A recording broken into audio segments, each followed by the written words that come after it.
Hey, my name is Tim Sae Koo, a recovering Type A and aspiring Type B heart-led leader. After selling my first tech startup in Silicon Valley due to personal misalignment in 2018, I am now backpacking around the world for a year with the intentions of healing myself, recharging my battery, and seeking what problem pains my heart to see exist. I'm here to take you on my journey, to stay in touch with you all, and share my learnings to open up new gateways of inspiration and awareness. Hello and welcome to week 7 of my world backpacking travels around the world, and greetings from this place called Flores Island. And for this week's video, I just wanted to share the last week I spent in San Marcos and give you one true look of how life is really like there. This video will be really split into 2 parts: the daily life of what it is like in San Marcos and Lake Atitlan, and 3 stories I wanted to share that I think you'll enjoy. Life in Lake Atitlan and in San Marcos. The best way I can put it is on your own pace and very low key and very down tempo and slow. Perfectly if you are looking to find somewhere to really heal and recharge. And so, like I mentioned in previous videos, Lake Atitlan is really comprised of about 13 different towns. And I took a boat tour around to kind of get a feel of what the life is like in Lake Atitlan. And so what I found was that each town has its own flavor and its own personality. For example, the first place I went to was called San Pedro. San Pedro is sort of your lively, party-ish town with some really cool tours to go hiking up in the volcano and mountain behind that town.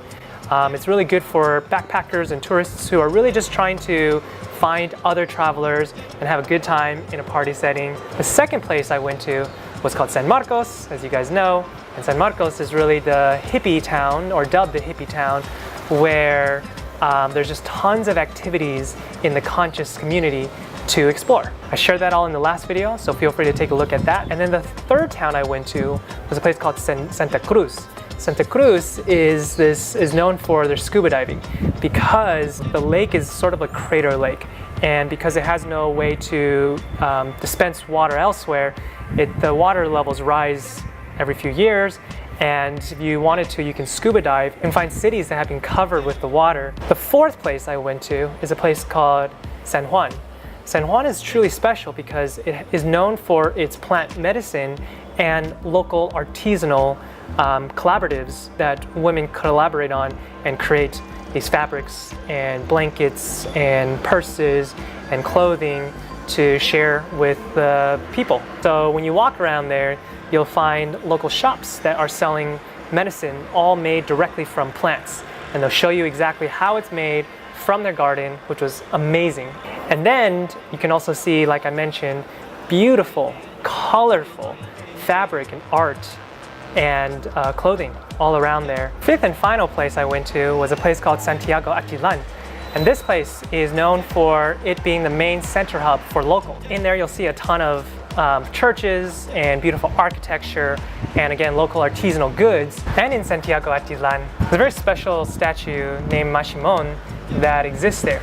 And Mashimon is sort of this drunken, devilish Mayan god still worshipped in Guatemala. And the way to kind of describe this statue is that sort of like a dapper, mustached gentleman in a black suit and sombrero, and surrounded by men who are kind of watching over him in this house filled with burning candles, bottles of rum and alcohol, and other offerings. And it's interesting because the church officially considers prayers to Mashimon to be sort of like witchcraft and devilish within the Christian community, although many of Mashimon's fans who are Catholics consider him to be a saint. And as you get to all these different towns, you really have one main mode of transportation, although you can take a tuk-tuk, which is the boat system. The boat system is comprised of many different people who own their own private boats and take people from port to port and town to town on their own schedule, and you just kind of jump on and you go explore. I will very much miss San Marcos and Lake Atitlan, and very confident that I'll be back there many other times in the future. All right, so there are 3 stories I really wanted to share as well. The first story is around this workshop I did around lucid dreaming. Never really learned about lucid dreaming, but it was absolutely fascinating. The concept of lucid dreaming is that you can dream whatever you want. You can go fly, you can go swim in the deep ocean with dolphins and sharks and whales, into meeting historical figures in past history. And so the possibilities are endless. And one might ask, well, how do you do that? And the workshop really boiled it down to 3 main steps. Step number 1 was to really connect with your dreams. And what that means is that whenever you wake up, you would go to journal exactly what happened in your dream.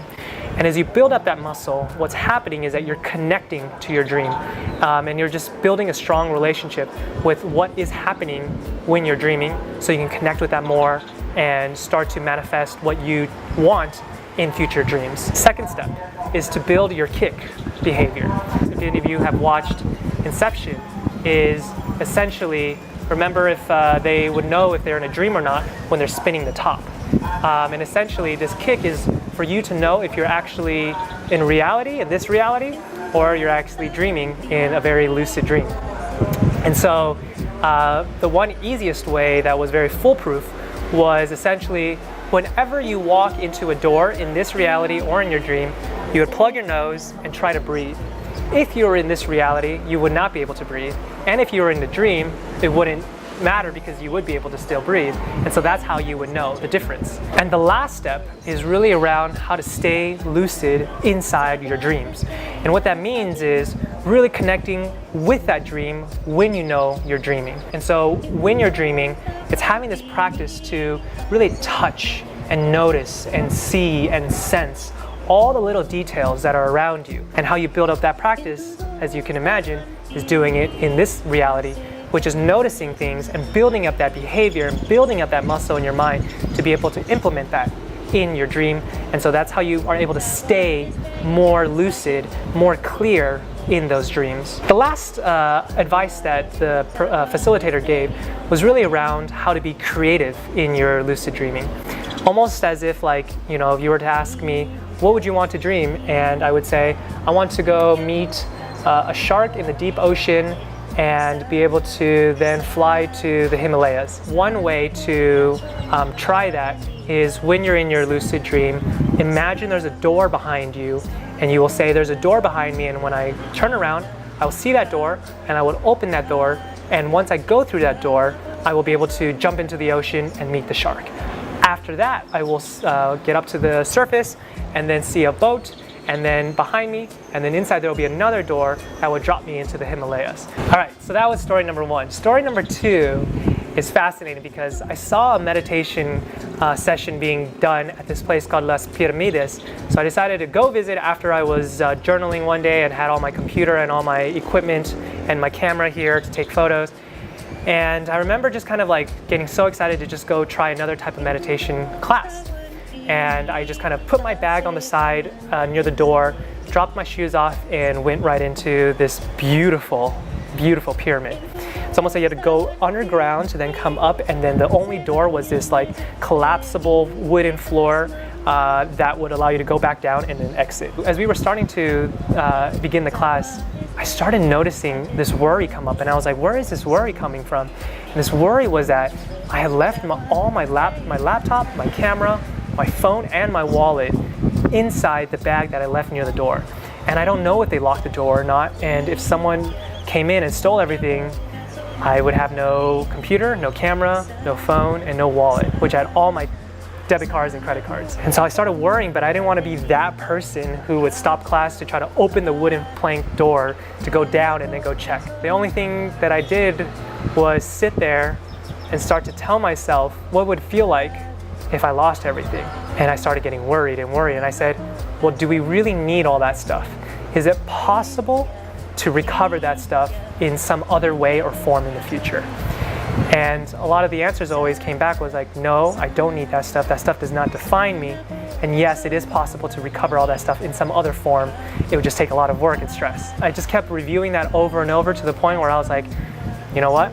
If I lost everything was stolen from me, that's it, and I would just have to let that go. And as we concluded the meditation, after one whole hour just sitting there and me contemplating that, I stood up, walked through the doors, went down and went up, and then saw my bag.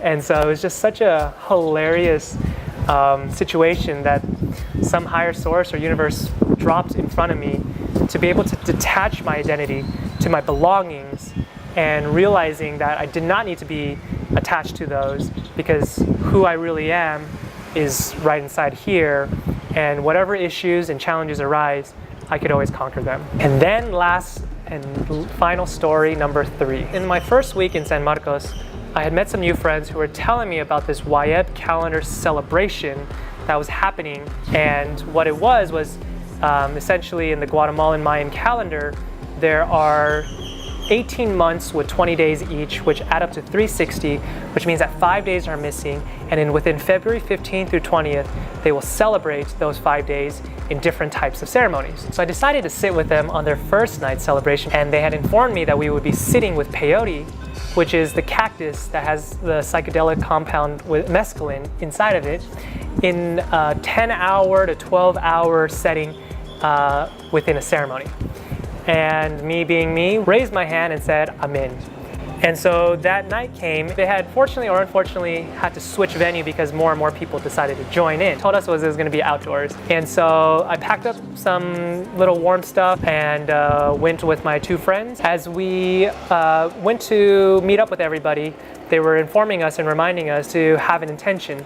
And I decided to set this night's intention really around diving more into what self-love and self-care means for me. So afterwards, we got packed into a truck, drove about 20 minutes up into the mountain, landed in this random place where we would walk another 10 minutes into the mountain, and then finally sit around this fire that they had built. As I looked around, I was like, okay, this is it. We are going to be sitting on dirt for the next 10 to 12 hours. I didn't bring any blankets, I didn't bring any sleeping bags, I didn't bring any pillows. I was totally unprepared for what was about to happen. From 8 p.m. to about 4 or 5 a.m., we would start the ceremony and sit in ceremony. And as the ceremony began, the facilitators passed around the peyote for all of us to take. And as I took mine, it was starting to get very cold. I was very much challenged.